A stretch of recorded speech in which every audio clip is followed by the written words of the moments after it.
You know what? Like kind of like Jamie said, it's dangerous. In a lot of ways, it's dangerous to control people's thoughts and behavior, because who are you to say, and when does it end? You know, it just keeps going and going and going and going. It gets very slippery when you have one group that thinks it's right and they're trying to control another group that thinks they're right. Man, that is it seems so simple when you're just talking about dead naming transgender people or not degrading people based on their looks or their ethnicity or their this or their that.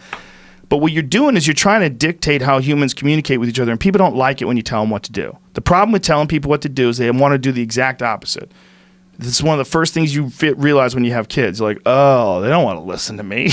Like, I got to figure out a way to sneak information into them, you know, or you gotta figure out a way to not be too bossy. People don't want someone telling them what to do. This is what I missed when I was headed into that conversation. I missed how other people looked at that guy and what he stands for. I don't think it's correct. I think it's way more complicated. I think it's an insane business to run. And I don't think he really knew why Alex Jones was banned or why anybody else was banned. I don't think he really knew. I think he's dealing with a giant corporation, and he's a young guy, and he wears sandals. And that's not the only company he runs. Wait, what kind of sandals? Some weird ones. Like nice guy. Like Leave him alone, bro. It's just shoes. What were you saying? He runs a couple different companies. He's not sitting at Twitter's offices every day. That's another thing that Alex Jones brought up today, that he sponsors the podcast through the Cash App, which he also runs. It's 100% true. But I think we talked about it on the podcast. We even talked about the Cash App being a sponsor and about how it's helped Justin Wren's Fight for the Forgotten charity. So Alex Jones erroneously said that I didn't mention it. So we did mention it. It's worth mentioning. And Alex Jones is having to like respond to people that want to know if I've seen what Alex Jones has said about me lately is one of the weirder things that I've dealt with. Because, first of all, I've always had good dealings with Alex in person to person. But he's obviously in a world of shit right now. There's a lot going on with him with this Sandy Hook stuff. And he wasn't entirely honest with me about what he had said about Sandy Hook. Maybe he didn't remember. Maybe he was trying to phrase it in a way other than the way I interpreted it when I saw the videos. But there's a Media Matters video that shows all the time where he said that Sandy Hook was fake. This is very complicated to me. And this is one of the reasons why I struggled with bringing him back on the podcast. That's very complicated. Even though I've known the guy since 1998, and if I'm around him, I'd say that's my friend Alex Jones. He's a friend. He obviously did something fucked up. And the parents that had to deal with what he did, there's parents that had to deal with people calling them a crisis actor. They had to deal with people harassing them at the courthouse and harassing them if they met them in public because they were saying that they were lying about their kids being killed. So not only are their kids being killed, but they have to deal with someone harassing them and saying you're a liar and you're an actor. It's insanity. And I would think about it differently. I would definitely think about it differently if I wasn't friends with Alex, but I would also think about it differently if he hadn't made shit up about me. He said that I was told to stop talking about conspiracies or they threaten my family. That's 100% horseshit. And he has my phone number. He could have called me. I called him after I heard about it. He told me that someone told him that. I talked to the person who told him that. I'm like, this is fucking bananas. Like, you out of your mind? Call me. This is so stupid. You think I'm not talking about whatever, fill in the blank, whatever ridiculous conspiracy. The Rothschilds, the fucking Rockefellers, whatever it is. I'm not talking about that because the government threatened my family. That is fucking wrong. It's ridiculous. And now you put it out there. So Alex Jones went on afterwards and he apologized and corrected it. Then recently, because I haven't had him on the podcast, he decided to start saying that I work for the CIA and that I'm George Soros talking points, which I don't even know what these fucking talking points are. Talking points about him in specific. Not talking to anybody. No one's giving me talking points. Not George Soros. That's not what Eddie Bravo has been saying. I mean, he got good information through Eddie Joey Bravo Diaz. Doesn't even say that, so stop. Joey Diaz did fuck with Eddie for a while, though.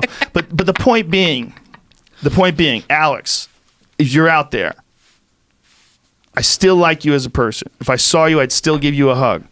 But you're making shit up. And this is not helping anybody who wants to defend you. It's not helping me as a person talk about the good qualities in you. And you know that these things that you're saying are made up. You're making up the fact that I'm in the CIA. You're making up for the fact that the Hollywood insiders have given me information and tell me what to say. That's not true. You know it's not true. You know me. I don't have time to be a CIA insider. I can't take on another job. In between doing stand-up and podcasts and UFC commentator and running a family, I can't do it. I wouldn't do it. I'm not interested. I'd rather stop doing everything than work for any government organization. No one's ever approached me. No one's ever approached anybody I've ever heard of. I don't even know if that really happens. I don't know if that's a real thing. The thing is, they always say is that the CIA would talk to the people in Hollywood and tell them what to say in terms of propaganda. And maybe. I don't know. I don't have any personal knowledge of it. I'm sure someone has decided that if they're going to make a movie about like Zero Dark 30, that they have to get some sort of approval. And I'm sure that a lot of movies that are very inspirational that have to do with the military would be great for recruitment. So I'm sure there's some involvement. I'm sure there's also some patriots that work in show business that want to put out these movies about the government and about the military in a very positive way. That's probably the case in some instances too. But not everything's a fucking conspiracy.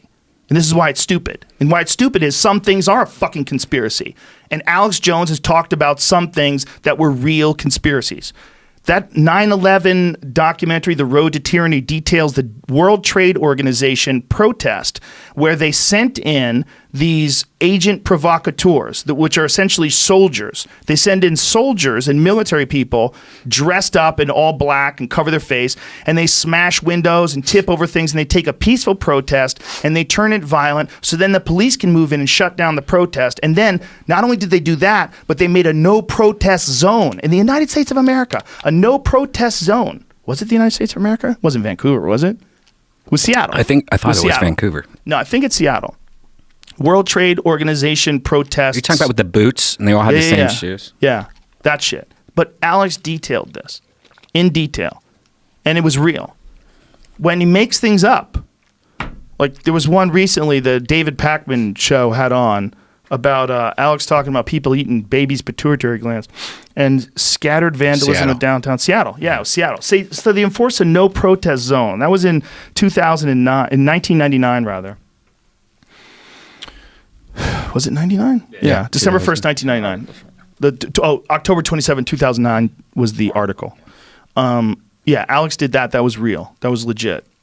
And it was very informative because I didn't know that is how the government operated sometimes. Did you contact him the second time and go, what the fuck's wrong? I sent him a text message. Said, this is why I won't talk to you. You say crazy, stupid shit like this.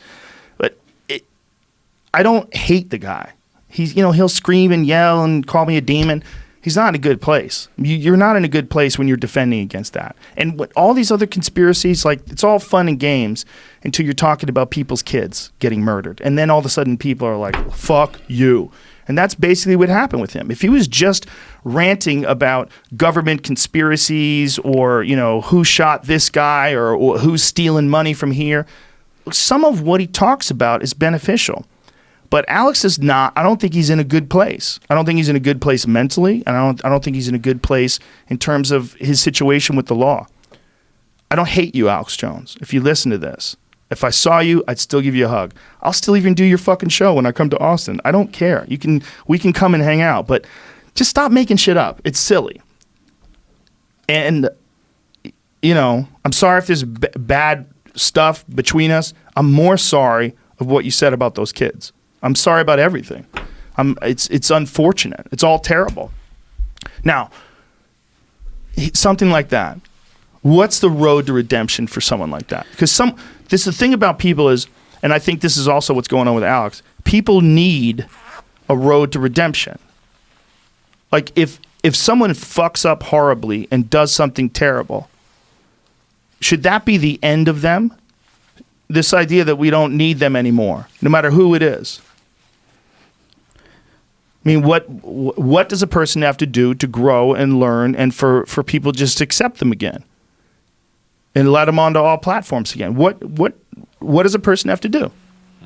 It's a real good question. I think it's per person though. Like somebody like Alex just seems like he's getting worse and worse. Like this seems like what he did to just you is. Well, just he's doing it to me because he's mad at me because I haven't had him on. But I'm sure if he asked you, or if he was in town, I'm sure No, you're not listening. I said I didn't want to have him on. I was trying to figure out whether I would have him on. But when I watched the Media Matters video, it was very clear to me he wasn't being on. I asked him if he had said that it was fake. And he said he questioned whether or not it was real, but then eventually he acknowledged that it was real, which he has done. But there was many times where he said it was fake. Not one, many times. It's absolutely fake. It was 100% fake. There's video of it. I didn't see the video before we did our 9/11 podcast. I've seen it now. And I still thought about having him on. I still thought about talking to him about it and talking to him about all this shit and what it's like. I think he plays a character, honestly. I don't think so. I mean, with the reptile guys and people and the things that he says, half of it's just like, what the fuck are you talking about, dude? I think he definitely goes crazy with some things, but I don't think he's doing well. But he was talking about eating babies' pituitary glands. See if you can find that David Pakman video. David Pakman, who's a progressive commentator online, he was going, look, something's wrong with him.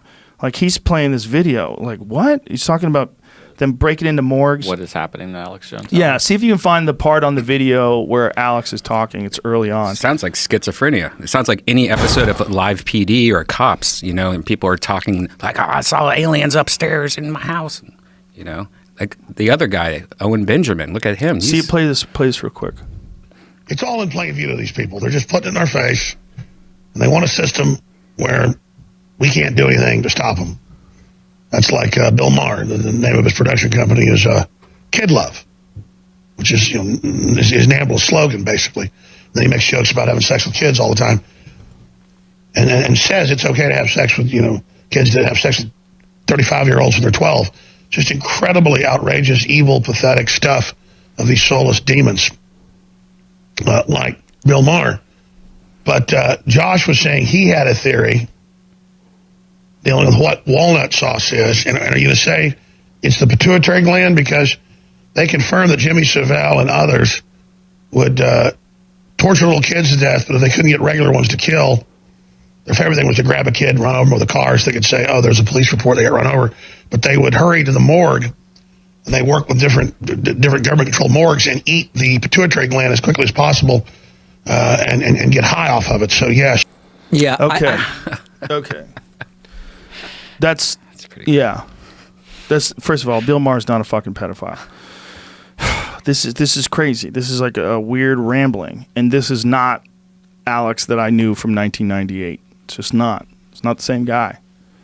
This is a guy who's not doing well. So, my apology as a human being to Alex Jones. If you were hurt that I didn't have you back on the show, if you were hurt that I occasionally poke fun at you, I have to. You're hilarious, unfortunately. But I don't hate you. I don't wish you badly. And back in the day, I enjoyed a lot of your stuff. People lose their way, So, I think that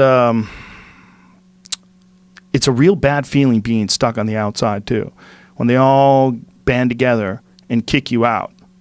And everybody kicks you out. Everybody. Twitter and Facebook and everybody. And YouTube. And Twitter was the last one. But that was Jack Dorsey didn't even know why Alex Jones got kicked off of Twitter.